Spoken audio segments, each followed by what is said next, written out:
Prime Asia TV ਦਾ ਖਾਸ program prime discussion with Jatinder Pannu ਲੈ ਕੇ ਇੱਕ ਵਾਰ ਫਿਰ ਤੋਂ ਤੁਹਾਡੇ ਸਾਰਿਆਂ ਦੇ ਰੂਬਰੂ ਹੋ ਗਿਆ। ਮੈਂ ਹਾਂ ਨਵਜੀਤ।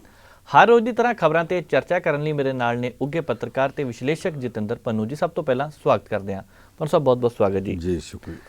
ਪੰਨੂ ਸਾਹਿਬ, ਭਾਜਪਾ ਵਾਲੇ ਪੱਬਾਂ ਭਾਰ ਹੈ ਕਿਉਂਕਿ ਕੱਲ ਪੰਜਾਬ ਵਿੱਚ ਪ੍ਰਧਾਨ ਮੰਤਰੀ ਨਰਿੰਦਰ ਮੋਦੀ ਦੀ ਰੈਲੀ ਹੈ। ਕੀ ਸੰਭਾਵਨਾਵਾਂ ਨੇ, ਕਿਸ ਤਰ੍ਹਾਂ ਦੇ ਐਲਾਨ ਕੀਤੇ ਜਾ ਸਕਦੇ ਨੇ? ਨਵਜੀਤ ਜੀ, 100 ਸੰਭਾਵਨਾਵਾਂ ਦੇ ਵਿੱਚੋਂ ਪਹਿਲੀ ਸੰਭਾਵਨਾ ਤੇ ਉੱਤੇ ਘੁੰਮਦੀ ਫਿਰਦੀ ਆ। ਜਿਹੜੇ ਬੱਦਲ ਨੇ ਜੀ, ਆੜੀ ਕਿਣਮਣ ਸ਼ੁਰੂ ਹੋ ਗਈ ਹੈ। ਇਹ ਨਾ ਤਾਂ ਪੰਜਾਬ ਸਰਕਾਰ ਦਾ ਆਖਾ ਮੰਨਦੀ ਹੈ ਤੇ ਨਾ ਪ੍ਰਧਾਨ ਮੰਤਰੀ ਦੀ ਸੈਨਤ ਤੋਂ ਡਰਦੀ ਹੈ। ਵੈਦਰ ਰਿਪੋਰਟ ਕਹਿੰਦੀ ਹੈ ਕਿ 3 ਦਿਨ ਮੀਂਹ ਪੈਂਦੇ ਰਹਿਣੇ ਆ। ਜੇ ਭਲਕ ਨੂੰ, ਮੈਨੂੰ ਫਿਰੋਜ਼ਪੁਰ ਦੀ ਵੈਦਰ ਰਿਪੋਰਟ ਦਾ ਪਤਾ ਨਹੀਂ, ਮੈਂ ਪੰਜਾਬ ਦੀ ਓਵਰਆਲ ਦੱਸਦਾ ਪਿਆ। ਜੀ ਜੀ, ਜੇ ਭਲਕੇ ਮੀਂਹ ਪੈਣ ਲੱਗ ਪਿਆ ਫਿਰ ਕੀ ਬਣੇਗਾ ਮੈਨੂੰ ਪਤਾ ਨਹੀਂ। ਦੂਜੀ ਗੱਲ ਇਹ ਕਿ ਭਾਜਪਾ ਵਾਲੇ ਬੜਾ ਇਹ ਕਹਿੰਦੇ ਸੀ 1 ਲੱਖ ਲੋਕ ਇਕੱਠੇ ਕਰ ਲੈਣੇ, 50,000 ਕਰ ਲੈਣੇ, ਵੱਡੇ ਦਾਈਏ ਬੰਦੇ ਸੀ। ਮੇਰੀ ਜਾਣਕਾਰੀ ਹੈ ਕਿ ਕੁਰਸੀਆਂ ਉਹਦੇ ਤੋਂ ਘੱਟ ਲਾਈਆਂ ਗਈਆਂ। ਹੋ ਸਕਦਾ ਬਾਕੀ ਅੱਜ ਰਾਤ ਨੂੰ, ਕੱਲ੍ਹ ਸਵੇਰੇ ਲਾਉਣੀਆਂ ਹੋਣ ਜਾਂ ਰਿਜ਼ਰਵ 'ਚ ਰੱਖੀਆਂ ਹੋਣ। ਜਿਉਂ-ਜਿਉਂ ਲੋਕ ਭਰਦੇ ਗਏ ਨਵੀਆਂ ਕੁਰਸੀਆਂ ਲਵਾਈ ਜਾਵਾਂਗੇ ਤਾਂ ਕਿ ਖਾਲੀ ਕੁਰਸੀਆਂ ਪਿੱਛੇ ਨਾ ਦਿਸਣ। ਜੀ, ਇਹ ਵੀ ਹੋ ਸਕਦਾ। ਤੀਜੀ ਗੱਲ ਇਹ ਕਿ ਪ੍ਰਧਾਨ ਮੰਤਰੀ ਸਾਹਿਬ ਆ ਰਹੇ ਆ। ਦੇਸ਼ ਦਾ ਪ੍ਰਧਾਨ ਮੰਤਰੀ ਜਦੋਂ ਆਵੇ ਉਹਦੇ ਕੋਲ ਹੱਥ ਖੁੱਲ੍ਹਾ ਹੁੰਦਾ, ਜੋ ਮਰਜ਼ੀ ਕਰਦੇ। ਨਾਰਥ ਇੰਡੀਆ ਦੇ ਵਿੱਚ, ਉੱਤਰੀ ਭਾਰਤ ਦੇ ਵਿੱਚ ਸਭ ਤੋਂ ਵੱਡਾ ਡਾਕਟਰੀ ਅਦਾਰਾ PGI ਚੰਡੀਗੜ੍ਹ ਹੈ। ਉਹਦਾ ਸੈਟੇਲਾਈਟ ਸੈਂਟਰ, ਉਹਦਾ ਨੀਂਹ ਪੱਥਰ ਰੱਖਣਾ ਫਿਰੋਜ਼ਪੁਰ। ਪੰਜਾਬ ਦੇ 2 ਮੈਡੀਕਲ ਕਾਲਜ ਸ਼ੁਰੂ ਕਰਨੇ ਆ। ਇਹਦੇ ਤੋਂ ਇਲਾਵਾ 2-3 ਵੱਡੇ ਐਕਸਪ੍ਰੈਸ-ਵੇ ਪੰਜਾਬ ਵਿੱਚ ਬਣਾਉਣ ਦੀ ਸ਼ੁਰੂਆਤ ਕਰਨੀ ਹੈ। ਜੀ, ਚੰਗੀ ਗੱਲ ਹੈ, ਕਰ ਦੇਣ। ਇੱਕ ਅੱਧੀ ਰੇਲ ਜਿਹੜੀ ਲਾਈਨ ਆ ਉਹਨੂੰ ਵੀ ਪਹਿਲਾਂ ਨਾਲੋਂ ਅਪਗ੍ਰੇਡ ਕਰਨਾ ਵਧੀਆ, ਜ਼ਰੂਰ ਕਰੋ। ਇਹਦੇ ਉੱਤੇ ਕਹਿੰਦੇ ਆ ਕਿ 42,000 ਕਰੋੜ ਰੁਪਏ ਤੋਂ ਵੱਧ ਦਾ ਖਰਚਾ ਆਉਣਾ। ਐਡੇ ਵੱਡੇ ਪ੍ਰੋਜੈਕਟ ਪ੍ਰਧਾਨ ਮੰਤਰੀ ਸਾਹਿਬ ਪੰਜਾਬ ਨੂੰ ਦੇ ਕੇ ਜਾ ਰਹੇ। ਜਦੋਂ ਇਹੋ ਜਿਹੇ ਪ੍ਰੋਜੈਕਟ ਲੱਗਣਗੇ ਉਹਨਾਂ ਉੱਤੇ ਲੋਕ ਕੰਮ ਕਰਨਗੇ, ਕੁਝ ਲੋਕਾਂ ਨੂੰ ਰੁਜ਼ਗਾਰ ਮਿਲੇਗਾ। ਕੁਝ ਜਿਹੜੇ ਰੁਜ਼ਗਾਰ ਤੋਂ ਵਿਹਲੇ ਬੈਠੇ, ਟਰੱਕਾਂ ਵਾਲੇ ਹੋਣ, ਠੇਕੇਦਾਰ ਮਿੱਟੀ ਵਾਲੇ ਹੋਣ, ਕੋਈ ਹੋਣ, ਉਹਨਾਂ ਨੂੰ 4 ਪੈਸੇ ਕਮਾਉਣ ਦਾ ਮੌਕਾ ਮਿਲੇਗਾ। ਜੀ, ਵਧੀਆ ਗੱਲ। ਪਰ ਸਾਰਿਆਂ ਦਾ ਧਿਆਨ ਇਸ ਗੱਲ 'ਤੇ ਨਹੀਂ ਕਿ ਆਹ ਗੱਲਾਂ ਕਿਹੜੀਆਂ ਡਿਵੈਲਪਮੈਂਟ ਦੀਆਂ ਹੋ ਰਹੀਆਂ। ਬਹੁਤਾ ਧਿਆਨ ਇਸ ਗੱਲ 'ਤੇ ਹੈ ਕਿ ਭਲਕੇ ਸਿਆਸੀ ਪੱਖ ਤੋਂ ਕੀ ਹੁੰਦਾ। ਇੱਕ ਚਰਚਾ ਬੜੀ ਆਮ ਹੈ ਕਿ ਪੰਜਾਬ ਦੇ 3 ਮੰਤਰੀ ਖਾਸ ਤੌਰ 'ਤੇ ਗਿਣੇ ਜਾ ਰਹੇ ਆ ਜਿਨ੍ਹਾਂ ਨੇ ਪ੍ਰਧਾਨ ਮੰਤਰੀ ਦੇ ਆਉਣ 'ਤੇ ਕਾਂਗਰਸ ਪਾਰਟੀ 'ਚ ਸ਼ਾਮਲ ਹੋ ਜਾਣਾ। ਜਿਹੜੀਆਂ ਰਿਪੋਰਟ ਅੱਜ ਦੁਪਹਿਰੇ ਮੇਰੇ ਕੋਲ ਪਹੁੰਚੀਆਂ ਉਹ ਇਹ ਕਹਿੰਦੀਆਂ ਕਿ ਇਹਨਾਂ ਨੇ ਸ਼ਾਮਲ ਨਹੀਂ ਹੋਣਾ। ਪਰ ਅੱਜ ਸਵੇਰ ਤੱਕ ਜਿਹੜੀ ਚਰਚਾ ਸੀ ਉਹ ਇਹ ਹੈ ਕਿ ਉਹਨਾਂ ਸ਼ਾਮਲ ਹੋ ਜਾਣਾ। ਮੈਂ ਸਮਝਦਾ ਕਿ ਜਿਹੜੇ 3 ਦੀ ਚਰਚਾ ਚੱਲਦੀ ਉਹ ਹੁਣ ਸ਼ਾਮਲ ਨਹੀਂ ਹੋਣਗੇ। ਜਿਨ੍ਹਾਂ ਨੇ ਹੋਣਾ ਉਹ ਇੰਨਾ ਚੁੱਪ ਚਪੀਤਾ ਹੁੰਦੇ ਆ ਕਿ ਪਤਾ ਹੀ ਨਹੀਂ ਲੱਗਣ ਦਿੰਦੇ ਕਿਸੇ ਨੂੰ। ਰਾਣਾ ਗੁਰਮੀਤ ਸਿੰਘ ਸੋਢੀ ਜਿਸ ਦਿਨ ਜਾ ਕੇ ਭਾਜਪਾ 'ਚ ਸ਼ਾਮਲ ਹੋਇਆ, 1 ਘੰਟਾ ਪਹਿਲਾਂ ਤੱਕ ਕਿਸੇ ਨੂੰ ਪਤਾ ਹੀ ਨਹੀਂ ਸੀ ਕਿ ਹੋਵੇਗਾ।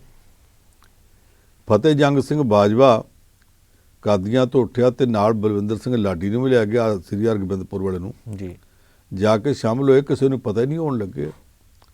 ਲਾਡੀ ਤੇ ਫਿਰ ਪਿੱਛੇ ਮੁੜ ਆਇਆ ਤੇ ਫਤਿਹ ਜੰਗ ਬਾਜਵਾ ਉੱਥੇ। ਚਲੋ ਕੋਈ ਅੱਗੇ ਜਾਵੇ, ਕੋਈ ਪਿੱਛੇ ਮੁੜੇ, ਥਾਲੀ ਦੇ ਬਤਾਊਆਂ ਦਾ ਕੀ, ਇੱਧਰ ਉੱਧਰ ਰਿੜਦੇ ਫਿਰਦੇ ਆ। ਆਮ ਲੋਕ ਇਹੋ ਜਿਹੇ ਦਲ ਬਦਲੀਆਂ ਕਰਨ ਵਾਲਿਆਂ ਨੂੰ, ਜਿਹੜਾ ਚਲਾ ਗਿਆ ਮੁੜ ਆਇਆ, ਚਲਾ ਗਿਆ ਮੁੜ ਆਇਆ, ਉਹਨੂੰ ਥਾਲੀ ਦਾ ਬਤਾਊ ਕਹਿੰਦੇ ਹੁੰਦੇ। ਜੀ, ਮੈਂ ਥਾਲੀ ਦੇ ਬਤਾਊਆਂ ਦੀ ਗੱਲ ਨਹੀਂ ਕਰਦਾ, ਪਰ ਦੱਸੋ ਕਿ ਮਨਜਿੰਦਰ ਸਿੰਘ ਸਿਰਸਾ ਜਿੰਨਾ ਚਿਰ ਤੱਕ ਭਾਜਪਾ 'ਚ ਸ਼ਾਮਲ ਹੋਣ ਵਾਸਤੇ ਕਾਰ 'ਤੇ ਬਹਿ ਨਹੀਂ ਗਿਆ, ਕਿਸੇ ਨੂੰ ਪਤਾ ਸੀ ਉਹਨੇ ਬਹਿਣਾ ਜਾਣਾ, ਉੱਥੇ ਪਤਾ ਨਹੀਂ ਸੀ ਲੱਗਣ ਦਿੱਤਾ। ਹੁਣ ਕੱਲ੍ਹ ਨੂੰ ਪ੍ਰਧਾਨ ਮੰਤਰੀ ਦੇ ਆਉਣ 'ਤੇ ਕਿੰਨੇ ਸ਼ਾਮਲ ਹੋਣਾ, ਕਿੰਨੇ ਨਹੀਂ ਹੋਣਾ, ਜਿਨ੍ਹਾਂ ਦੀ ਚਰਚਾ ਚੱਲਦੀ ਮੇਰਾ ਖਿਆਲ ਇਹ ਰਹਿ ਜਾਣੇ ਆ। ਅਤੇ ਉਹ ਜਾ ਕੇ ਪ੍ਰਧਾਨ ਮੰਤਰੀ ਦੇ ਲਾਗੇ ਬਹਿਣਗੇ, ਉਹਦੇ ਗੋਡੀਆਂ ਥਲਾਉਣਗੇ, ਜਿਨ੍ਹਾਂ ਦੇ ਬਾਰੇ ਕਿਸੇ ਨੇ ਸੁਣਿਆ ਹੀ ਨਹੀਂ, ਕੋਈ ਗੱਲ ਹੀ ਨਹੀਂ ਚੱਲਦੀ। ਮੇਰੇ ਆਪਣੇ ਕੋਲ ਕੁਝ ਸਿੱਖ ਲੀਡਰਾਂ ਦੇ ਵਿਚਾਰ ਆਏ ਆ। ਉਹ ਕਹਿੰਦੇ ਜੀ ਅਸੀਂ ਵੇਖ ਲਿਆ ਕਿ ਇਸ ਵੇਲੇ ਗੱਲ ਇਕੱਲੇ ਪੰਜਾਬ 'ਚ ਵਸਦੇ ਸਿੱਖਾਂ ਦੀ ਨਹੀਂ, ਪੰਜਾਬੋਂ ਬਾਹਰ ਵੀ ਲੱਖਾਂ ਸਿੱਖ ਵਸਦੇ ਆ। ਦਿੱਲੀ ਵਿੱਚ ਵੀ ਲੱਖਾਂ ਦੀ ਗਿਣਤੀ ਹੈ ਜੀ, ਮੁੰਬਈ 'ਚ ਵੀ, ਕੋਲਕਾਤਾ, ਕੁਝ ਇਹੋ ਜਿਹੇ ਸੂਬੇ ਆ ਜਿੱਥੇ 5-7 ਹਜ਼ਾਰ ਨੇ ਜਾਂ 5-700 ਨੇ, ਤੇ ਕੁਝ ਇਹੋ ਜਿਹੇ ਸੂਬੇ ਆ ਜਿੱਥੇ ਸਾਰੀ ਸਟੇਟ 'ਚ ਕੋਈ 5-7 ਘਰ ਨੇ। ਉਹ ਕਹਿੰਦੇ ਜੀ ਉਹਨਾਂ ਦੀ ਬਾਂਹ ਕੌਣ ਫੜੂ? ਇੱਥੋਂ ਜਾ ਕੇ ਅਕਾਲੀ ਦਲ ਨਹੀਂ ਫੜ ਸਕਦਾ। ਇਸ ਕਰਕੇ ਉਹਨਾਂ ਦੇ ਬਚਾਅ ਲਈ ਸਾਡੇ ਵਾਸਤੇ ਜ਼ਰੂਰੀ ਹੈ ਕਿ ਇੱਕ ਕੌਮੀ ਪਾਰਟੀ ਦਾ ਸਾਥ ਦਈਏ। ਜੀ, ਜਦੋਂ ਕਾਂਗਰਸ ਨੈਸ਼ਨਲ ਲੈਵਲ ਤੇ ਰਾਜ ਕਰਦੀ ਸੀ, ਤਗੜੀ ਪਾਰਟੀ ਹੁੰਦੀ ਸੀ, ਜਿਹੜੇ ਲੋਕ ਉਹਦੇ 'ਚ ਸ਼ਾਮਲ ਹੁੰਦੇ ਸੀ, ਸਿੱਖ ਲੀਡਰ, ਉਹ ਵੀ ਇਹ ਕਹਿੰਦੇ ਸੀ ਗੱਲ ਸਾਡੇ ਵਾਸਤੇ ਪੰਜਾਬ ਦੀ ਨਹੀਂ, ਪੰਜਾਬੋਂ ਬਾਹਰਲੇ ਸਿੱਖਾਂ ਦੀ ਆ। ਇਸ ਕਰਕੇ ਅਸੀਂ ਕਾਂਗਰਸ ਪਾਰਟੀ 'ਚ ਬੈਠੇ ਆ ਕਿ ਜੇ ਅਸੀਂ ਉੱਥੇ ਬੈਠੇ ਨਾ ਹੋਈਏ ਤਾਂ ਬਾਹਰਲੇ ਸਿੱਖਾਂ ਦਾ ਬਣੇਗਾ ਕੀ।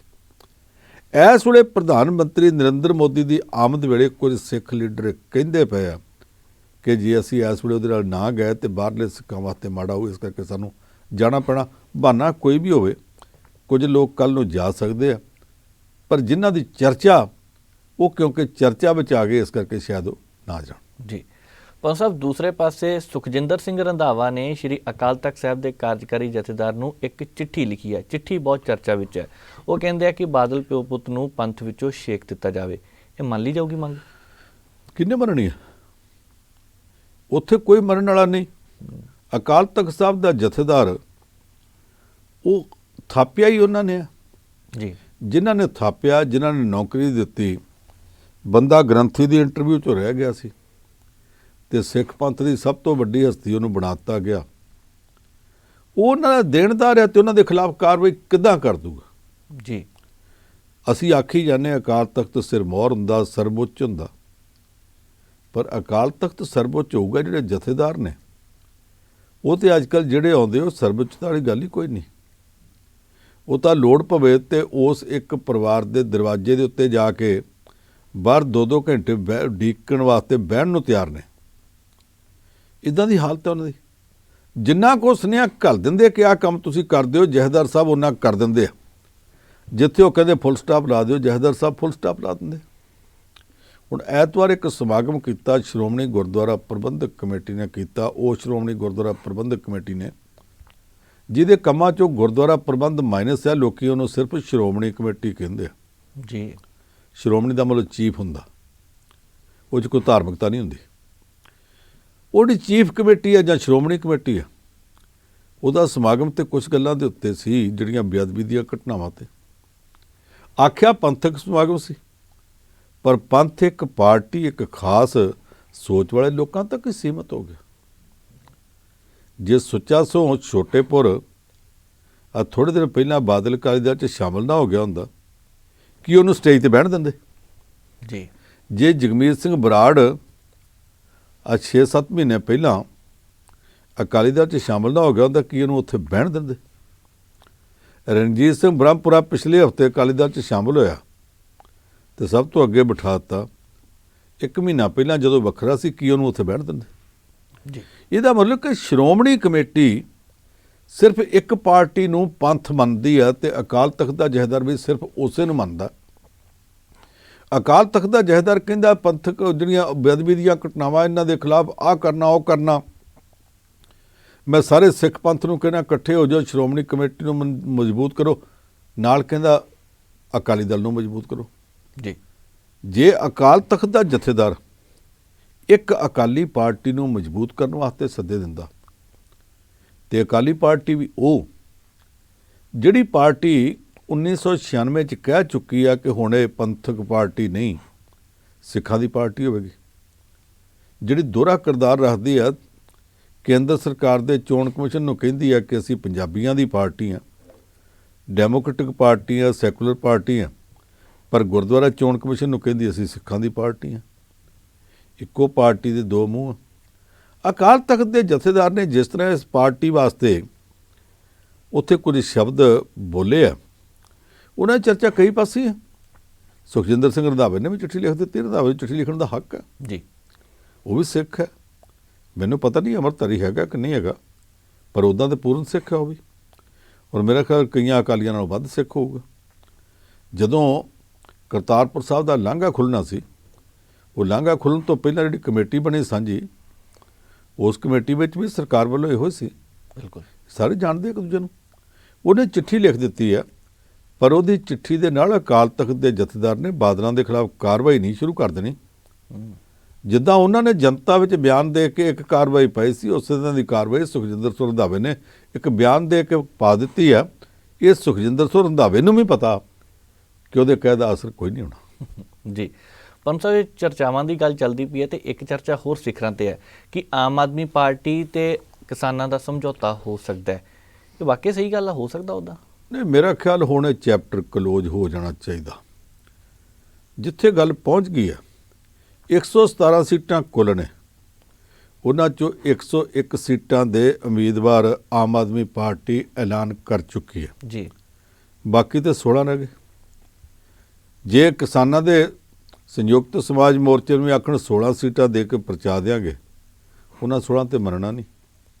ਉਹ 22 ਜਥੇਬੰਦੀਆਂ ਦਾ ਮੋਰਚਾ, ਜੇ 22 ਜਥੇਬੰਦੀਆਂ ਇੱਕ ਇੱਕ ਸੀਟ ਵੀ ਮੰਗਣ ਤੇ 22 ਤੇ ਤਾਂ ਵੀ ਉਹਨਾਂ ਨੂੰ ਚਾਹੀਦੀਆਂ ਨੇ ਜੀ। ਤੇ ਉਹਨਾਂ 'ਚ ਕੁਝ ਜਥੇਬੰਦੀਆਂ ਇਹੋ ਜਿਹੀਆਂ ਜਿਹੜੀਆਂ ਕਹਿੰਦੀਆਂ ਸਾਡਾ ਪ੍ਰਭਾਵ ਵੱਡਾ, ਸਾਨੂੰ 5 ਸੀਟਾਂ ਚਾਹੀਦੀਆਂ। ਉਹ ਜੇ 50-60 ਮੰਗਦੇ ਹੋਣ ਤੇ 5-7 ਦਿੰਦੇ ਹੁਣ ਸਮਝੌਤਾ ਕਿੱਦਾਂ ਹੋ ਜਾਊ। ਦੂਜੀ ਗੱਲ ਇਹ ਆ ਕਿ ਬਲਵੀਰ ਸਿੰਘ ਰਾਜੇਵਾਲ ਬਹੁਤ ਗੁੱਡ ਆਦਮੀ ਆ, ਬਹੁਤ ਵਧੀਆ ਆਦਮੀ ਆ। ਐਸ ਕਿਸਾਨਾਂ ਦੇ ਘੋਲ 'ਚ ਉਹਨੇ ਬਹੁਤ ਵਧੀਆ ਅਗਵਾਈ ਕੀਤੀ ਆ ਔਰ ਸਾਰੇ ਇਹ ਸਮਝਦੇ ਆ ਕਿ ਸਰਕਾਰ ਨਾਲ ਗੱਲਬਾਤ ਵਿੱਚ ਵੀ ਸੈਂਟਰ ਸਟੇਜ ਦੇ ਉੱਤੇ ਬਿਲਕੁਲ ਮੰਤਰੀ ਦੇ ਸਾਹਮਣੇ ਅੱਖ 'ਚ ਅੱਖ ਪਾ ਕੇ ਗੱਲ ਕਰਨ ਵਾਸਤੇ ਉਹਨੂੰ ਬਿਠਾਉਂਦੇ ਰਹੇ ਜੀ। ਉਹ ਸਾਰਾ ਕੁਝ ਠੀਕ ਆ, ਪਰ ਜਦੋਂ ਮੋਰਚਾ ਖਤਮ ਹੋ ਗਿਆ, ਸਾਡੇ ਪੰਜਾਬੀ 'ਚ ਮੁਹਾਵਰਾ ਕੋਠਾ ਉਸਰਿਆ ਕਾਰੀਗਰ ਵਿਸਰਿਆ, ਮੁੜ ਕੇ ਕੌਣ ਪੁੱਛਦਾ। ਹੁਣ ਬਲਵੀਰ ਸਿੰਘ ਰਾਜੇਵਾਲ ਨੂੰ ਉਹਦੇ ਭਾਈਬੰਦ ਜਿਹੜੇ ਕਿਸਾਨ ਮੋਰਚੇ ਵਿੱਚ ਸੀ, ਲੱਗਦਾ ਇਹ ਆ ਕਿ ਕੁਝ ਉਹਨਾਂ ਲੋਕਾਂ ਦੇ ਮਨ ਵਿੱਚ ਵੀ ਆ ਗਿਆ ਕਿ ਰਾਜੇਵਾਲ ਬੜੀ ਹੁੰਦੀ ਆ, ਇੱਥੋਂ ਕੱਟ ਲਾਉਣਾ ਚਾਹੀਦਾ। ਉਹਨਾਂ ਨੇ ਆਪ ਇਹਨੂੰ ਉਭਾਰਿਆ, ਆਪ ਹੀ ਥੱਲੇ ਦੇ ਪਰ ਛਾਂਗਣ ਵਾਸਤੇ ਇੱਕ ਦੂਸਰੇ ਨਾਲ ਮਿਲ ਕੇ ਸਲਾਹਾਂ ਕਰਦੇ ਪਏ। ਕੁਝ ਬੰਦੇ ਉਹ ਆ ਜੋ ਦੋ ਪਾਸੇ ਖੇਡਦੇ ਰਹੇ, ਪਤਾ ਨਹੀਂ ਕੀ ਕੁਛ ਹੋਇਆ ਕੀ ਨਹੀਂ ਹੋਇਆ। ਹੁਣ ਕੁਝ ਲੋਕ ਕਹਿੰਦੇ ਆ ਜੀ ਰਾਜੇਵਾਲ ਸਾਹਿਬ ਨੂੰ ਅਸੀਂ ਆਖਿਆ ਕਿ ਤੁਸੀਂ ਜੋ ਮਰਜ਼ੀ ਸਮਝੌਤਾ ਕਰੋ, ਅਸੀਂ ਪ੍ਰਵਾਨ ਕਰਦੇ ਹਾਂ। ਕੁਝ ਕਹਿੰਦੇ ਜੀ ਇਹ ਕਰਕੇ ਤਾਂ ਵੇਖੇ, ਜਦੋਂ ਇਹ ਸਮਝੌਤਾ ਕਰਕੇ ਚੋਣਾਂ ਲੜਨ ਵਾਲੇ ਪਾਸੇ ਨੂੰ ਆਵੇਗਾ ਫਿਰ ਅਸੀਂ ਦੱਸਾਂਗੇ, ਅਸੀਂ ਤੇ ਇਹਨਾਂ ਨੂੰ ਚੋਣਾਂ ਲੜਨ ਨਹੀਂ ਦੇਣੀਆਂ, ਜਿੱਤਣ ਦੀ ਗੱਲ ਤੇ ਬਾਅਦ 'ਚ ਜੀ। ਇਹ ਜਦੋਂ ਖੇਡ ਚੱਲ ਪਵੇ ਨਾ ਕਿ ਨਾ ਖੇਡਣਾ ਤੇ ਨਾ ਖੇਡਣ ਦੇਣਾ, ਆਪ ਅਸੀਂ ਕੁਰਸੀ ਤੇ ਬਹਿਣਾ ਨਹੀਂ ਤੇ ਜੇ ਬਹਿਣ ਲੱਗਾ ਥੱਲੇ ਕੁਰਸੀ ਤੂੰ ਲੈਣੀ ਆ। ਇਹ ਕੰਮ ਕੋਈ ਦਿੱਲੀ ਤੋਂ ਆ ਕੇ ਨਰਿੰਦਰ ਮੋਦੀ, ਅਮਿਤ ਸ਼ਾਹ ਜਾਂ ਕੋਈ ਨਰਿੰਦਰ ਸਿੰਘ ਤੋਮਰ ਜਾਂ ਕੋਈ ਅਜੇ ਕੁਮਾਰ ਮਿਸ਼ਰਾ ਟੈਨੀ ਜਿਹੜਾ ਲਖੀਮਪੁਰ ਖੀਰੀ ਵਾਲਾ, ਉਹ ਨਹੀਂ ਕਰ ਰਹੇ ਜੀ। ਇਹ ਕੰਮ ਤੇ ਕਿਸਾਨਾਂ ਦੇ ਵਿੱਚੋਂ ਹੋ ਰਿਹਾ। ਕਿਸਾਨਾਂ ਦੀਆਂ ਕੁਝ ਜਥੇਬੰਦੀਆਂ ਇਹੋ ਜਿਹੀਆਂ ਜਿਨ੍ਹਾਂ ਦਾ ਪਹਿਲਾਂ ਤੋਂ ਪੱਕਾ ਐਲਾਨ ਹੈ, ਨਾ ਅਸੀਂ ਚੋਣਾਂ ਲੜੀਆਂ ਨਾ ਅਸੀਂ ਲੜਨੀਆਂ, ਤੇ ਜੇ ਕਿਸਾਨਾਂ ਦੇ ਨਾਂ ਤੇ ਕੋਈ ਲੜੇਗਾ ਤੇ ਨਾ ਅਸੀਂ ਉਹਨਾਂ ਨੂੰ ਲੜ ਨਹੀਂ ਦੇਣੀਆਂ। ਜਿਹੜੀਆਂ ਜਥੇਬੰਦੀਆਂ ਹੁਣ ਤੱਕ ਇਹ ਕਹਿੰਦੀਆਂ ਆਈਆਂ, ਉਹ ਜਥੇਬੰਦੀਆਂ ਰਾਜੇਵਾਲ ਸਾਹਿਬ ਦਾ, ਉਹਨਾਂ ਦੀ ਜਥੇਬੰਦੀ ਦਾ, ਉਹਨਾਂ ਦੇ ਸੰਯੁਕਤ ਸਮਾਜ ਮੋਰਚੇ ਦਾ ਸਮਝੌਤਾ ਆਮ ਆਦਮੀ ਪਾਰਟੀ ਨਾਲ ਨਹੀਂ ਹੋਣ ਦੇਣਗੇ। ਅੱਗੋਂ ਆਮ ਆਦਮੀ ਪਾਰਟੀ ਹੈ, ਉੱਥੇ ਵੀ ਪਾਰਟੀ ਦੇ ਵਿੱਚ ਇੱਕ ਬੰਦੇ ਦੀ ਸਭ ਤੋਂ ਵੱਧ ਪੁੱਛਗਿੱਛ ਹੈ, ਉਹਦਾ ਨਾਂ ਅਰਵਿੰਦ ਕੇਜਰੀਵਾਲ। ਜੋ ਕਰਨਾ ਉਹਨੇ ਕਰਨਾ ਜੀ, ਅੰਤਲਾ ਫੈਸਲਾ ਉਹਦੇ ਕੋਲ। ਉਹਦੇ ਮਨ ਵਿੱਚ ਕੀ ਆ, ਉਹ ਆਪਣੇ ਨਾਲਦਿਆਂ ਨੂੰ ਵੀ ਬਿਲਕੁਲ ਨਹੀਂ ਦੱਸਦਾ ਕਿ ਮੈਂ ਕੀ ਕਰਨਾ। ਭਲਕੇ ਕੀ ਘੜੀ ਨੂੰ ਮੈਂ ਕੀ ਕਰ ਦੇਣਾ, ਕਦੇ ਨਹੀਂ ਦੱਸਦਾ। ਇਸ ਮਾਮਲੇ 'ਚ ਚੁੱਪ ਰੱਖਣ ਦੇ ਵਿੱਚ 3 ਬੰਦੇ ਇਹੋ ਜਿਹੇ ਆ ਜਿਨ੍ਹਾਂ ਦੇ ਦਿਲ ਦੀ ਗੱਲ ਕੋਈ ਬਾਹਰ ਨਹੀਂ ਕਢਵਾ ਸਕਦਾ। ਉਹਨਾਂ 'ਚੋਂ ਇੱਕ ਤੇ ਅਕਾਲੀਆਂ ਦਾ ਬਾਪੂ ਬਾਦਲ ਹੈ। ਹੁਣ 94 ਸਾਲ ਦੀ ਉਮਰ ਵਿੱਚ ਵੀ ਸੁਖਬੀਰ ਹੋਰਾਂ ਨੂੰ ਵੀ ਪਤਾ ਕਿ ਸਾਡੇ ਬਾਪੂ ਨੇ ਘੜੀ ਨੂੰ ਕੀ ਬੋਲਣਾ। ਦੂਸਰਾ ਬੰਦਾ ਨਰਿੰਦਰ ਮੋਦੀ ਹੈ, ਜਿਹੜਾ ਆਪਣੇ ਨਾਲਦਿਆਂ ਨੂੰ ਵੀ ਕੱਖ ਨਹੀਂ ਦੱਸਦਾ। ਜਦ ਤੱਕ ਉਹਦਾ ਮਨ ਨਹੀਂ ਬਣ ਜਾਂਦਾ, ਚੁੱਪ ਵੱਟ ਕੇ ਬਹਿ ਜਾਂਦਾ ਤੇ ਅਚਾਨਕ ਹਥੌੜਾ ਮਾਰਦਾ ਕਿ ਆਹ ਕਰਨਾ। ਬਹੁਤੀ ਵਾਰੀ ਤਾਂ ਇੱਦਾਂ ਕਰਦਾ ਕਿ ਸੁਨੇਹਾ ਘੱਲਦਾ, ਕੈਮਰੇ ਲਾਓ ਮੈਂ ਆ ਰਿਹਾ, ਤੇ ਕੈਮਰਿਆਂ ਸਾਹਮਣੇ ਜਾ ਕੇ ਕਹਿੰਦਾ ਅੱਜ ਰਾਤ 8 ਵਜੇ, ਅੱਜ ਰਾਤ 12 ਵਜੇ ਇਹ ਹੋਗਾ। ਤੀਸਰਾ ਬੰਦਾ ਅਰਵਿੰਦ ਕੇਜਰੀਵਾਲ ਹੈ, ਜਿਹਦੇ ਬਾਰੇ ਉਹਦੇ ਨਾਲ ਤੁਰੇ ਫਿਰਦੇ ਅੱਜ ਜਿੰਨੇ ਰਾਘਵ ਚੱਡੇ ਹੋ ਰਹੀਆਂ, ਇਹ ਬਾਹਰ ਜਿੰਨਾ ਮਰਜ਼ੀ ਭੜਕੀ ਫਿਰਨ, ਭੁੜਕਦੇ ਫਿਰਨ, ਜਿੰਨਾ ਮਰਜ਼ੀ ਲੋਕਾਂ ਕੋਲ ਜਾ ਕੇ ਪ੍ਰੈਸ ਕਾਨਫਰੰਸਾਂ ਕਰਦੇ ਫਿਰਨ, ਇਹਨਾਂ 'ਚੋਂ ਕਿਸੇ ਨੂੰ ਕੱਖ ਨਹੀਂ ਪਤਾ ਕਿ ਉਹਦੇ ਮਨ 'ਚ ਕੀ ਹੈ। ਜੋ ਕਰਨਾ ਅਰਵਿੰਦ ਕੇਜਰੀਵਾਲ ਨੇ ਕਰਨਾ, ਤੇ ਅਰਵਿੰਦ ਕੇਜਰੀਵਾਲ ਦਾ ਜਿਹੜਾ ਮੂਡ ਹੈ, ਜੋ ਬਾਡੀ ਲੈਂਗੁਏਜ ਆ, ਉਹਦੇ ਤੋਂ ਲੱਗਦਾ ਕਿ ਕਿਸਾਨਾਂ ਨਾਲ ਸਮਝੌਤਾ ਨਹੀਂ ਹੋ ਸਕਣਾ। ਇਹ ਚੈਪਟਰ ਲਗਭਗ ਕਲੋਜ਼ ਸਮਝਣਾ ਚਾਹੀਦਾ ਜੀ। ਜੇ ਕਿਸਾਨਾਂ ਦੇ ਸੰਯੁਕਤ ਸਮਾਜ ਮੋਰਚੇ ਦੇ ਮਨ 'ਚ ਆਉਂਦੀ ਅਸੀਂ ਚੋਣ ਲੜਨੀ ਆ, 117 ਦੀ ਲੜਨੀ ਆ, ਤੁਸੀਂ 127 ਦੀ ਲੜੋ, ਸਾਨੂੰ ਕੋਈ ਫਰਕ ਨਹੀਂ ਪੈਂਦਾ। ਪਰ ਉਧਰਲੇ ਪਾਸੇ ਜਿਹੜੀ ਝਾਕ ਦੇ ਵਿੱਚ ਹੁਣ ਤੱਕ ਦਿੱਲੀ ਇਹ ਗੇੜੇ ਮਾਰਦੇ ਸੀ, ਮੇਰਾ ਖਿਆਲ ਉਹ ਵਕਤ ਆ ਗਿਆ ਕਿ ਹੁਣ ਇਹਨਾਂ ਨੂੰ ਉਹ ਗੇੜੇ ਛੱਡ ਦੇਣੇ ਚਾਹੀਦੇ ਆ। ਉਹਨਾਂ ਤਿਲਾਂ 'ਚ ਤੇਲ ਹੈ ਨਹੀਂ। ਬਿਹਤਰ ਇਹ ਆ ਕਿ ਤੁਸੀਂ ਆਪਣਾ ਕੰਮ ਕਰੋ ਤੇ ਉਹ ਆਪਣਾ ਕੰਮ ਕਰਨ। ਗੇੜੇ ਤਾਂ ਆਪਾਂ ਨੂੰ ਸਭ ਦਿਨ ਦੇ ਵੱਜਦੇ ਸੀ, ਰਾਤ ਦੇ ਵੱਜਦੇ ਸੀ, ਪਤਾ ਨਹੀਂ, ਪਰ ਹੁਣ ਰਾਤ ਦੇ ਰੁਕ ਜਾਣੇ ਕਿਉਂਕਿ ਕਰੋਨਾ ਕਰਕੇ ਕਈ ਤਰ੍ਹਾਂ ਦੀਆਂ ਪਾਬੰਦੀਆਂ ਲਗਾ ਦਿੱਤੀਆਂ ਗਈਆਂ। ਕਰੋਨਾ ਨੇ ਜਿਸ ਤਰ੍ਹਾਂ ਪੈਰ ਪਸਾਰਨੇ ਸ਼ੁਰੂ ਕੀਤੇ ਆ, ਪੰਜਾਬ ਵਿੱਚ ਵੀ ਨਵੀਆਂ ਪਾਬੰਦੀਆਂ ਦਾ ਐਲਾਨ ਕੀਤਾ ਤੇ ਦਿੱਲੀ ਵਿੱਚ ਵੀ ਨਾਈਟ ਕਰਫਿਊ ਲੱਗ ਸਕਦਾ ਹੈ। ਦੇਖੋ, ਭਾਰਤ ਸਰਕਾਰ ਦਾ ਜਿਹੜਾ ਕੋਵਿਡ ਕੇਅਰ ਸੈਂਟਰ ਆ, ਉਸ ਕੋਵਿਡ ਕੇਅਰ ਯੂਨਿਟ ਦਾ ਮੁਖੀ ਡਾਕਟਰ ਜਿਹੜਾ, ਉਹਦਾ ਕੱਲ੍ਹ ਬਿਆਨ ਆ ਗਿਆ, ਜਿਹੜਾ ਬਿਆਨ ਅੱਜ ਤੱਕ ਸਰਕਾਰ ਨੇ ਨਹੀਂ ਸੀ ਮੰਨਿਆ। ਅੱਜ ਮੰਨਦੇ ਕਿ ਨਹੀਂ ਮੈਨੂੰ ਅਜੇ ਵੀ ਕੋਈ ਪਤਾ ਨਹੀਂ। ਉਹਨੇ ਕਹਿਤਾ ਕੋਈ ਮੰਨੇ ਜਾਂ ਨਾ ਮੰਨੇ, ਭਾਰਤ ਵਿੱਚ ਕਰੋਨਾ ਵਾਇਰਸ ਦੀ ਤੀਸਰੀ ਲਹਿਰ ਸ਼ੁਰੂ ਹੋ ਚੁੱਕੀ ਹੈ। ਉਹ ਕਹਿੰਦਾ ਹੁਣ ਦਿੱਲੀ ਸਮਝ ਨਹੀਂ ਲੱਗਦੀ ਵੀ ਕਿੰਨੇ ਕੇਸ ਵੱਧ ਰਹੇ ਨੇ, ਤੁਹਾਨੂੰ ਸਮਝ ਨਹੀਂ ਲੱਗਦੀ ਮਹਾਰਾਸ਼ਟਰ 'ਚ ਤੇ ਬਾਕੀ ਥਾਵਾਂ 'ਤੇ ਕਿੰਨੇ ਵੱਧ ਰਹੇ ਨੇ। ਜੀ। ਜਦੋਂ ਬੰਗਾਲ ਦੀਆਂ ਚੋਣਾਂ ਚੱਲਦੀਆਂ ਸੀ, ਉਦੋਂ ਭਾਰਤ ਵਿੱਚ ਰੋਜ਼ ਦੇ 4 ਲੱਖ ਕੇਸ, 3.5 ਲੱਖ ਕੇਸ, ਇੱਕ ਵਾਰੀ 4.25 ਲੱਖ ਕੇਸ ਵੀ ਇੱਕ ਦਿਨ ਆ ਗਏ ਸੀ। ਫਿਰ ਡਿੱਗਣੇ ਸ਼ੁਰੂ ਹੋਏ, 2.5 lakh case, 1.5 lakh case, 1 lakh case, 50,000 case, ਘਟਦਿਆਂ 8,000 ਕੇਸਾਂ ਤੇ ਵੀ ਆ ਗਏ ਸੀ ਰੋਜ਼ ਦੇ। ਹੁਣ ਅਚਾਨਕ ਫਿਰ ਵਧਣੇ ਸ਼ੁਰੂ ਹੋ ਗਏ ਆ। ਕੱਲ੍ਹ ਪਰਸੋਂ ਦੇ 33,000, 35,000, 40,000 ਕੇਸ ਆਉਣ ਲੱਗ ਪਏ ਆ। ਇਹ ਉਛਾਲਾ ਅਜੇ ਸ਼ੁਰੂ ਹੋਇਆ। ਜਿਹੜੀ ਗੱਲ ਉਹਨੇ ਆਖੀ ਹੈ ਕਿ ਤੀਸਰੀ ਲਹਿਰ ਸ਼ੁਰੂ ਹੋ ਗਈ ਹੈ, ਇਹਦੇ ਤੋਂ ਸਮਝਣਾ ਚਾਹੀਦਾ ਪਿਛਲੀ ਵਾਰੀ ਅਸੀਂ ਲਾਪਰਵਾਹੀ ਕੀਤੀ ਤੇ ਉਹਦਾ ਨੁਕਸਾਨ ਬਹੁਤ ਹੋਇਆ। ਜੀ। ਹੁਣ ਦਿੱਲੀ ਵਿੱਚ ਕੇਸ ਇੰਨੇ ਵੱਧ ਗਏ ਆ ਕਿ ਉਹ ਵੀਕਐਂਡ ਕਰਫਿਊ ਦੀਆਂ ਗੱਲਾਂ ਕਰ ਰਹੇ। ਪੰਜਾਬ ਦੇ ਵਿੱਚ 2-3 ਜ਼ਿਲ੍ਹਿਆਂ ਦੇ ਵਿੱਚ ਸਕੂਲ ਬੰਦ ਕਰਨ ਦੀ ਗੱਲ ਆ ਗਈ। ਹਰਿਆਣੇ ਦੇ ਕਈਆਂ ਜ਼ਿਲ੍ਹਿਆਂ 'ਚ ਸਕੂਲ ਬੰਦ ਕੀਤੇ ਜਾ ਰਹੇ। ਬਾਕੀ ਸੂਬਿਆਂ ਦੇ ਵਿੱਚ ਵੀ ਅੱਡੋ-ਅੱਡ ਥਾਵਾਂ 'ਤੇ ਸਰਕਾਰਾਂ ਆਪੋ ਆਪਣੇ ਲੋਕਾਂ ਨੂੰ ਕਹਿ ਰਹੀਆਂ ਕਿ ਤੁਸੀਂ ਸਾਰੇ ਪ੍ਰਬੰਧ ਕਰੋ। ਮੈਨੂੰ ਅੱਜ ਹੀ ਕੋਈ ਦੱਸਦਾ ਪਿਆ ਸੀ ਕਿ ਪੰਜਾਬ ਦੇ ਵਿੱਚ ਵੀ ਸਰਕਾਰ ਨੇ ਕਹਿ ਦਿੱਤਾ ਕਿ ਮਾਸਕ ਮੂੰਹ 'ਤੇ ਪਾਉਣਾ ਉਹ ਬਹੁਤ ਜ਼ਰੂਰੀ ਹੋ ਗਿਆ। ਇਸ ਕਰਕੇ ਜ਼ਰੂਰੀ ਹੋ ਗਿਆ ਕਿ ਬਿਮਾਰੀ ਜਿੰਨੀ ਤੇਜ਼ੀ ਨਾਲ ਆ ਰਹੀ ਹੈ, ਜੇ ਸਾਰਿਆਂ ਨੇ ਕੇਅਰ ਨਾ ਕੀਤੀ, ਇੱਕ ਜਣੇ ਨੇ ਵੀ ਲਾਪਰਵਾਹੀ ਕੀਤੀ ਤੇ 21 ਲੈ ਬਹਿਗਾ, ਉਹ 21 ਅੱਗੋਂ 21 ਹੋਰ ਕਰਕੇ ਪਤਾ ਨਹੀਂ ਕਿੰਨਿਆਂ ਨੂੰ ਲੈ ਬਹਿਣਗੇ। ਉਹਦੇ ਨਾਲ ਬਿਹਤਰ ਆ ਕਿ ਅਸੀਂ ਜਿਹੜੇ ਵੀ ਹੈਗੇ ਆ, ਜਿੱਥੇ ਵੀ ਹੈਗੇ ਆ, ਜੋ ਵੀ ਕੰਮ ਕਰਦੇ ਆ, ਸਾਰੇ ਲੋਕ ਇਸ ਗੱਲ ਦਾ ਖਿਆਲ ਰੱਖੀਏ ਕਿ ਬਿਮਾਰੀ ਇੱਕ ਵਾਰੀ ਫਿਰ ਚੜ੍ਹੀ ਆਉਂਦੀ ਆ। ਪਿਛਲੀਆਂ ਲਾਪਰਵਾਹੀਆਂ ਜਿਹੜਾ ਨੁਕਸਾਨ ਇੱਕ ਵਾਰੀ ਕਰਾ ਚੁੱਕੇ ਆ, ਮੁੜ ਕੇ ਨਹੀਂ ਕਰਾਉਣਾ ਚਾਹੀਦਾ। ਅਕਲਮੰਦ ਉਹ ਹੁੰਦਾ ਜਿਹੜਾ ਗਲਤੀਆਂ ਤੋਂ ਸਿੱਖੇ। ਜੇ ਗਲਤੀਆਂ ਤੋਂ ਸਿੱਖਿਆ ਨਾ ਤੇ ਅਕਲਮੰਦ ਕਾਹਦੇ। ਇਹਦੇ ਨਾਲ ਬਿਹਤਰ ਇਹ ਆ ਕਿ ਸਾਰੇ ਲੋਕ ਆਪੋ ਆਪਣੀ ਥਾਂ 'ਤੇ ਚੌਕਸੀ ਰੱਖਣ। ਖਾਸ ਤੌਰ 'ਤੇ ਜਿਹੜੀ ਇਸ ਵਾਰੀ ਦੁਨੀਆ ਭਰ 'ਚ ਗੱਲ ਆਖੀ ਜਾ ਰਹੀ ਹੈ, ਬੱਚਿਆਂ ਨੂੰ ਬਚਾਓ, ਬੱਚਿਆਂ ਨੂੰ ਬਚਾਓ। ਜੀ। ਇੱਕ ਬਜ਼ੁਰਗ, ਇੱਕ ਬੱਚੇ। ਬਜ਼ੁਰਗ ਤਾਂ ਹੁਣ ਉਸ ਉਮਰ ਵਿੱਚ ਮੈਂ ਵੀ ਆਉਣਾ, 60 ਤੋਂ ਉੱਪਰ ਸਰਕਾਰ ਬਜ਼ੁਰਗ ਮੰਨਦੀ ਹੈ। ਕਈਆਂ ਦੇਸ਼ਾਂ 'ਚ 45 ਤੋਂ ਵੱਧ ਮੰਨਦੀ ਹੈ। 65 ਤੋਂ ਵੱਧ ਮੰਨਦੀ ਹੈ। ਮੈਂ 65 ਤੋਂ ਵੀ ਵੱਧ ਹਾਂ। ਪਰ ਅਸਲ 'ਚ ਇਹਨਾਂ ਬਜ਼ੁਰਗਾਂ ਤੱਕ ਅਜੇ ਉਹ ਗੱਲ ਨਹੀਂ ਜਿਹੜੀ 75-80 ਤੋਂ ਉੱਪਰ ਵਾਲੇ ਬਜ਼ੁਰਗ, ਜਿਨ੍ਹਾਂ ਦਾ ਇਮਿਊਨ ਸਿਸਟਮ ਵੀ ਕਮਜ਼ੋਰ ਹੋ ਜਾਂਦਾ, ਉਹਨਾਂ ਸਾਰਿਆਂ ਵੱਲ ਬਹੁਤ ਜ਼ਿਆਦਾ ਧਿਆਨ ਦੇਣ ਦੀ ਲੋੜ ਆ। ਤੇ ਛੋਟੇ ਬੱਚਿਆਂ ਵੱਲ ਵੀ ਸਾਰਿਆਂ ਨੂੰ ਆਪੋ ਆਪਣੀ ਥਾਂ 'ਤੇ ਬਚਾਅ ਕਰਨਾ ਪਏਗਾ। ਪੰਨੂ ਸਾਹਿਬ, ਚੰਡੀਗੜ੍ਹ ਦੀ ਗੱਲ ਵੀ ਕਰ ਹੀ ਲੈਂਦੇ ਹਾਂ ਕਿਉਂਕਿ ਮੇਅਰ ਬਣਾਉਣ ਲਈ ਬਹੁਤ ਖਿੱਚੋਤਾਣ ਚੱਲਦੀ ਪਈ ਹੈ। ਗੱਲ ਕਿੱਧਰ ਜਾਊਗੀ? ਬਣ ਜਾਊਗਾ ਜਾਂ ਸਮਝੌਤਾ ਹੋਊਗਾ ਕਿਸੇ ਨਾਲ? ਉੱਥੇ 35 ਸੀਟਾਂ ਨੇ ਕੌਂਸਲ ਦੀਆਂ, ਚੋਣਾਂ ਹੋਈਆਂ। ਉਸ ਤੋਂ ਬਾਅਦ ਆਮ ਆਦਮੀ ਪਾਰਟੀ ਨੇ ਜਿੱਤ ਦਾ ਜਲੂਸ ਵੀ ਕੱਢਤਾ। ਤੁਹਾਨੂੰ ਯਾਦ ਹੋਵੇਗਾ ਮੈਂ ਉਸੇ ਦਿਨ ਆਖਿਆ ਸੀ ਤੁਸੀਂ ਜਿੱਤੇ ਨਹੀਂ, ਤੁਸੀਂ ਸਿਰਫ ਭਾਜਪਾ ਨੂੰ ਹਰਾਇਆ। ਜਿੱਤਦੇ ਤਾਂ ਜੇ 35 ਦੇ ਵਿੱਚੋਂ ਮੇਅਰ ਬਣਾਉਣ ਵਾਸਤੇ ਤੁਹਾਨੂੰ 18 ਮੈਂਬਰ ਮਿਲ ਜਾਂਦੇ। ਜੀ। ਹੁਣ ਬਾਅਦ ਸਮਝ ਸਾਨੂੰ ਆਈ ਹੈ ਕਿ 18 ਵੀ ਨਹੀਂ 19 ਚਾਹੀਦੇ। ਉਹ ਇਸ ਕਰਕੇ ਕਿ 35 ਮੈਂਬਰ ਤਾਂ ਇਲੈਕਟਡ ਨੇ। ਇੱਕ ਉੱਥੋਂ ਦੀ ਪਾਰਲੀਮੈਂਟ ਮੈਂਬਰ ਕਿਰਨ ਖੇਰ, ਉਹ ਵੀ ਤਾਂ ਮੈਂਬਰ ਹੈ ਪਾਰਲੀਮੈਂਟ ਮੈਂਬਰ ਦੇ ਤੌਰ 'ਤੇ। 36 ਹੋ ਗਏ ਜੀ। 36 'ਚੋਂ 18 ਤੇ ਦੋਵੇਂ ਪਾਸੇ ਹੋ ਜਾਣ, ਮੇਅਰ ਬਣ ਨਹੀਂ ਸਕਦਾ। ਜਿਹਨੇ ਮੇਅਰ ਬਣਾਉਣਾ ਉਹਦੇ ਵਾਸਤੇ 19 ਚਾਹੀਦੇ ਆ।